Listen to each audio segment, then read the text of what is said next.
Very handsome couple there. She in white and he in that black tux. Well, Face the Nation, and the question we're asking you tonight, Obama's in the spotlight, is black finally beautiful? Carry on with your voting. We'll carry on with our discussion. Do you see a rash of black models, black heroines in Hollywood films, black art, black painting? Do you think that this will really do something fundamental to black culture? You know, in democracies, power attracts money. Yeah. And money patronizes art and culture.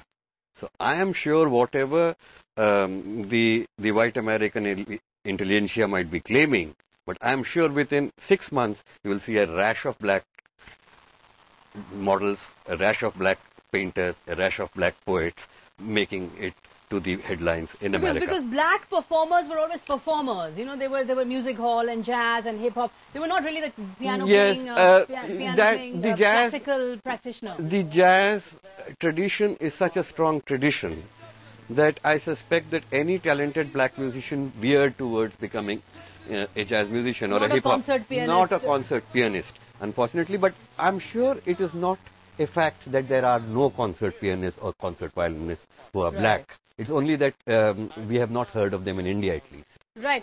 Tarana Kapoor, why are you resisting the idea that in India a black woman doesn't necessarily have to be seen as funky or oozing sexuality or crazy looking, but can look very formal and very elegant and actually be an ideal of beauty? Are we very far away from that in India? Personally, I don't oppose that. I absolutely advocate that.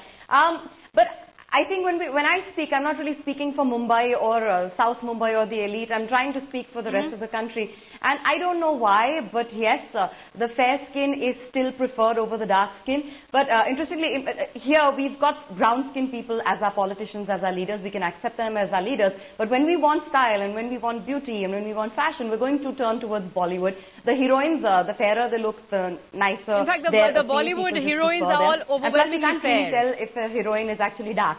Right, they're all overwhelmingly fair, and models are all fair.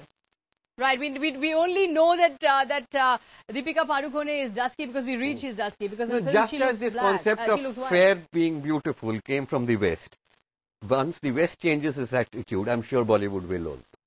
That's interesting. All countries that have gone through colonialism, Kancha Elaya, venerate white skin. We venerate fair skin. You think as America... I think, no, Sagarika, we'll have to look at the Indian history even before colonialism came in. Before colonialism came in, the Aryan physique that has been defined as beauty was reddish color body and black hair.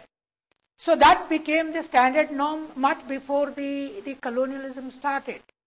And the question that why the black musicians, black cultural icons emerged in Africa or in America is based on their spiritual value. You know, most of the best African violinists, singers emerged from black church in America. Now here the Hindu temple did not produce anything.